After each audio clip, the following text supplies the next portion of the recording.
Oi, pessoal, aqui é a Laura que está falando. E aí, como que vocês estão? Bom, pra quem só segue a gente aqui no Instagram e aqui no Spotify, não percebeu que eu estou de férias, né? Eu estou de férias do meu trabalho, da escola onde eu trabalho. Mas dentro das minhas férias, eu tirei uma mini férias aí do podcast, né, de 15 dias. Mas eu deixei tudo pronto, então por isso que vocês não repararam nisso, ninguém notou, ninguém sentiu falta, porque eu deixei conteúdo preparado e pronto, né, pra Gil postar aí enquanto eu tava fora. Mas eu fiquei 15 dias, eu tirei uma mini férias e passei 15 dias no Japão. Gente, na verdade, foi uma viagem 15 dias separada entre Japão e Coreia do Sul, né? Eu fui pra Tóquio, fui pra Seul, que é a capital da Coreia do Sul, e foi uma viagem simplesmente incrível que eu fiz pra Ásia. Eu quero muito juntar dinheiro de novo pra voltar e conhecer outros lugares da Ásia, outros países, mas assim, eu tô completamente encantada com a cultura, né, dos asiáticos. Eu já gostava aqui, estando aqui no Brasil, né? Mas agora eu amo mais ainda, quero mergulhar mais ainda nessa cultura, tanto do Japão como da Coreia, como de outros países também, Tailândia, que eu gosto muito. E assim, é surreal. Se você um dia tiver oportunidade, se você tiver com esse sonho de ir pra Ásia, de ir pro Japão, pode ir tranquilo. São dois países que são incríveis de se viver.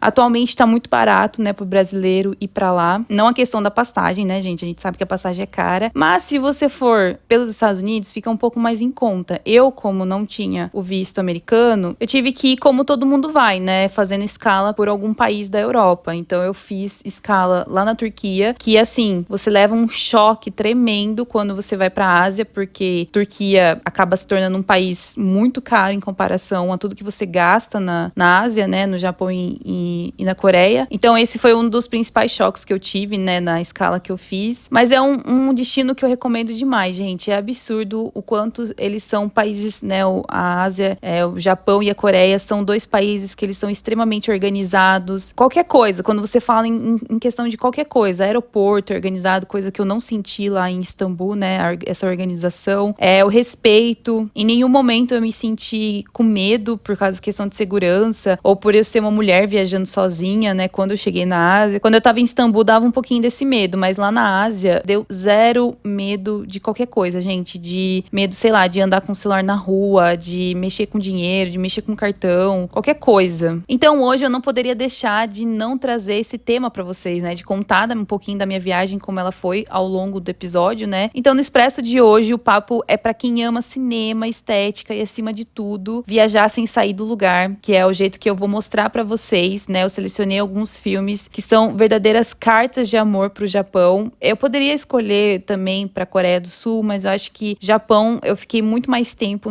em Tóquio, né, vivendo o Japão, o dia a dia deles. Então eu acho que eu me apaixonei mais pelo Japão do que eu gostei da Coreia. Eu gostei muito também da Coreia, gente. Eu quero voltar lá, quero muito fazer um intercâmbio, né, de coreano lá pra aprender um pouco mais da língua. Então, por eu ter vivido o dia a dia dos japoneses e ter pego, por exemplo, o metrô junto com eles, né, todos os dias, eu acho que eu consigo indicar mais filmes pra se apaixonar ainda mais pelo Japão. Então são aqueles filmes que, assim que sobem os créditos, a sua única vontade é arrumar as malas e comprar uma passagem direto pra Tóquio, porque eu quero que vocês se sintam do mesmo jeito que eu me senti quando eu assisti esses filmes. Tem vários livros também que eu li antes da viagem, né, que qualquer dia eu posso indicar também, falar um pouquinho sobre eles.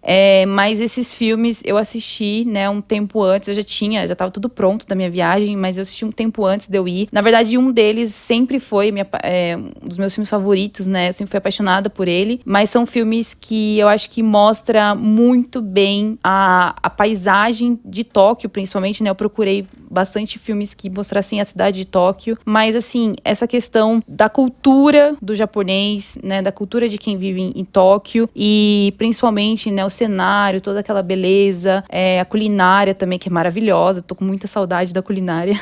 Então é isso, vem comigo que eu vou indicar 4 filmes pra vocês se apaixonarem e ficarem com muita vontade de ir pra Tóquio, assim como eu fiquei.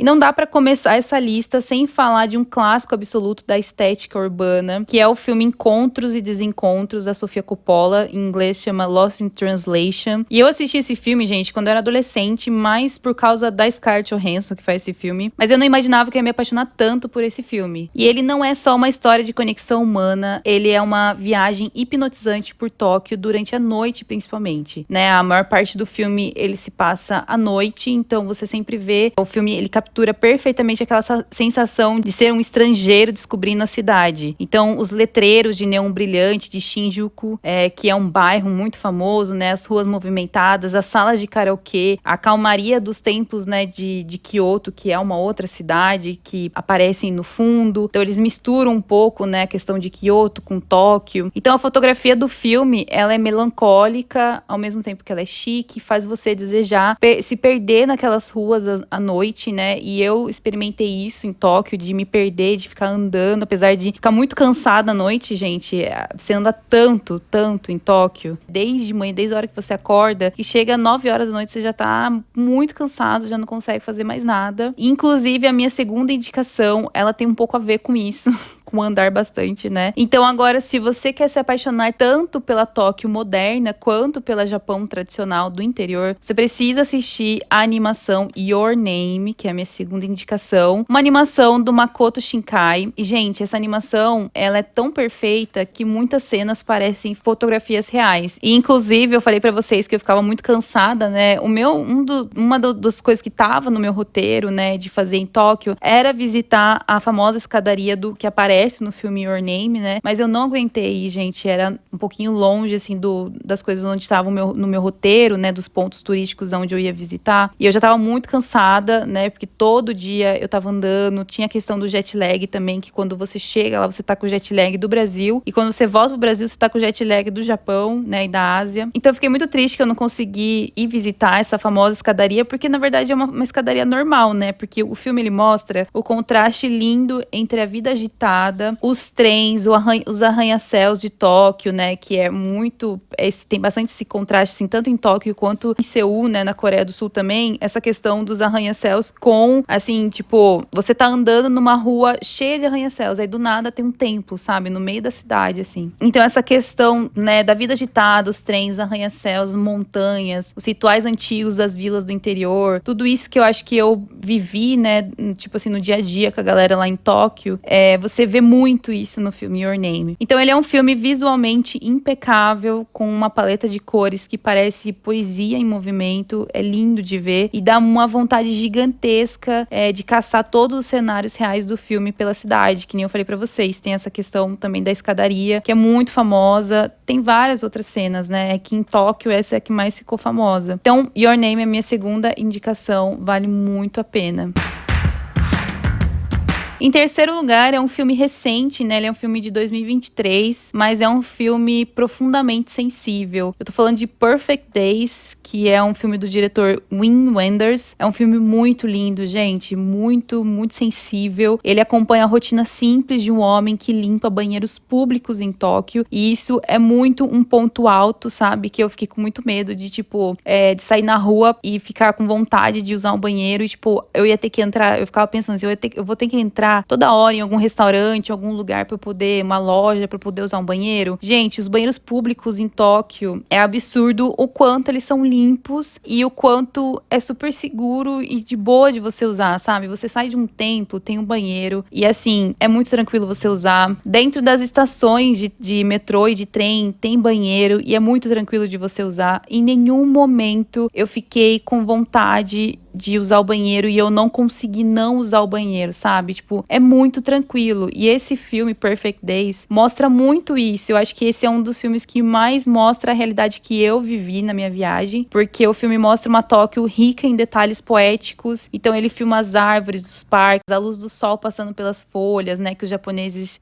chamam de komorebi. Eu não sei se estou falando certo, mas é assim que eles falam, é assim que escreve, né? Com K. E mostra também a arquitetura moderna moderna, de ponta, né? A beleza que existe na calmaria do dia a dia do japonês, que é um país, gente, muito calmo. As pessoas andam com calma, apesar delas andarem, assim, com uma certa pressa no metrô, mas não é uma pressa comparada à pressa daqui do Brasil, sabe? Quando você vai no metrô de São Paulo. A pressa deles é diferente. Eles são pessoas calmas, eles têm paciência. Então, tipo, eles não correm na rua, sabe? Eles não estão com pressa, eles sempre saem cedo da casa, eles sempre estão adiantados nas coisas que eles precisam fazer. Eles sempre começam as coisas lá, que foi uma dificuldade que eu tive, porque as coisas abrem tudo tarde, porque eles não têm essa pressa de acordar cedo e fazer as coisas cedo. Então, assim, cafeteria, loja, tudo abre a partir das 9 da manhã. Então, algumas cafeterias abrem às 8, se você der muita sorte, alguma vai abrir às 7 da manhã, mas é bem raro, é mais aquelas de franquia, sabe? Tipo, tinha a Tully's, tinha a Starbucks, né, que abria cedo. Então, assim, o dia a dia do japonês é muito calmo, gente. No metrô eles são calmos, é um silêncio absoluto dentro do metrô. Eles não são nada apressados, sabe? E esse filme, ele é justamente isso. Ele mostra isso pra gente, né? Ele é um filme pra desacelerar o coração e se encantar pela cultura do respeito e da simplicidade. Então é um filme maravilhoso, muito, muito bom. E por último, o último filme que também é um filme recente, que é um filme bem americanizado, né? É um Japão bem americanizado, podemos dizer assim, mas que mostra um conceito que eu achei muito engraçado, mas que existe lá, né? Que pra gente aqui no Brasil, ou sei lá, pros nossos lados aqui, a gente acha isso estranho, mas lá é uma coisa super normal de acontecer. Então, não sei se vocês já ouviram falar desse conceito que existe lá no Japão, mas é o conceito de rental family, que em português é família de aluguel, né? Então, é literalmente o aluguel de famílias ou de amigos, que no Japão é um conceito muito comum. Então, sim, gente, no Japão você pode literalmente contratar uma agência para alugar um ator para fingir ser seu pai em um casamento, seu namorado para impressionar a família, ou apenas um amigo para tomar um café e desabafar sem julgamentos. Então, isso existe de verdade, sabe? Você pode alugar, você pode ir numa agência e conversar sobre isso. E no começo a gente acha bizarro, né? Mas quando você estuda a cultura deles, os japoneses, você percebe que é uma resposta a uma sociedade extremamente focada no trabalho e onde as pessoas têm muita dificuldade de criar conexões reais. E recentemente saiu um filme falando justamente sobre esse assunto, né? Com o Brendan Fraser, né? Sim, aquele Brendan Fraser que fez Múmia, né? Que fez A Baleia. E agora ele fez esse filme que é um filme, sei lá, meio drama, meio comédia, mas ele é um ator americano que mora em Tóquio e está constantemente em busca de trabalho desde o sucesso de um comercial de pasta de dente 7 anos antes, bem naquele estilo japonês, sabe? Aquele estilo comercial japonês. Só que acontece, ele tá sempre preso a papéis menores até ser contratado por essa agência, né? Por essa agência de rental family, essa agência de, como se fala assim, de aluguel de família, né? Então é uma empresa que fornece atores para interpretar familiares e amigos de estranhos. E, inicialmente, ele reluta muito, né? Devido, tipo, à premissa absurda que é a ideia, né? Dessa agência. Então ele acha um absurdo essa agência ser sobre isso. Só que ele tá, ao mesmo tempo, desesperado por dinheiro. E ele aceita, depois que o dono da empresa, o Shinji, insiste que eles precisam de um ator americano simbólico. Então ele fala assim, a gente só tá querendo te contratar porque você é o típico americano, você é o americano padrãozão. Então você tem todos os traços e todas as características de um americano. Eu não vou dar mais spoiler, gente, mas esse filme vale muito a pena. Chama Rental Family, que é justamente o nome da agência, né? Família de aluguel. Mas que a partir, né, dessa premissa aí, dele ser um ator americano que mora em Tóquio, a gente começa a ver o dia a dia dele com uma família de aluguel, né? Então você já imagina que isso vai acontecer por Tóquio. E esse filme, ele mostra muito os cenários de tudo que eu vi na minha viagem, né? Então mostra a famosa Shibuya Crossing, né? Que é o cruzamento do bairro de Shibuya. Aquele cruzamento, o maior cruzamento que existe, o mais famoso também, né? Porque várias pessoas atravessam ao mesmo tempo. Mostra ele pegando o metrô e como ele se sente, tipo, um estranho, um completo estranho, sentando ao lado de vários japoneses. E era assim que eu me sentia. Era muito esquisito, porque, tipo, a galera tava indo pro trabalho, né? Porque o apartamento onde eu fiquei era bem afastado do centro, né? Do centro turístico. Então eu tinha que pegar o metrô todos os dias pra ir pra qualquer lugar que eu quisesse ir. E eu pegava de manhã com a galera que que tava indo trabalhar. A galera toda, todo mundo arrumado, de terno e gravata, as mulheres todas arrumadas, né, de roupa social. E eu lá com cara típica de turista, com roupa de turista. Então era muito engraçado, porque eu me destacava muito, né, no meio de todos os japoneses. E eles achavam, assim, tipo, eles me tratavam super normal, sabe? Ninguém ficava me olhando com uma cara estranha. Mas eu acho engraçado que nesse filme o Brandon Fraser, ele me representou muito, sabe? Então assistam esse filme, porque tem um elenco muito bom. Tem vários assuntos que são tratados dentro do filme, né? Vale muito, muito a pena Rental Family. Então, pra você acompanhar todos esses filmes que eu indiquei, Lost in Translation, ou Encontros e Desencontros, está disponível na Netflix. Your Name, que é uma animação, ela não está disponível em nenhum lugar, então esse daí, na verdade, está disponível na Crunchyroll, que é aquele streaming de animes e filmes japonês, né? Então tem como achar de outras maneiras aí na internet. Dias Perfeitos ou Perfect Days está disponível na Mubi ou na Netflix. E por último, Rental Family está disponível na Disney Plus. E esses filmes mostram que o Japão é muito mais que tecnologia, é um lugar onde o futuro e o passado mais puro andam de mão dadas. Mas agora eu quero saber de você que tá aí do outro lado, vocês já assistiram algum desses? Qual filme faz o coração de vocês querer viajar pro Japão ou para qualquer outro país da Ásia? Me conta aqui embaixo ou lá no nosso Instagram, @salaprecisapodcast. Por hoje é só, muito obrigado por ter ficado até aqui comigo e até o próximo Expresso. Tchau, tchau!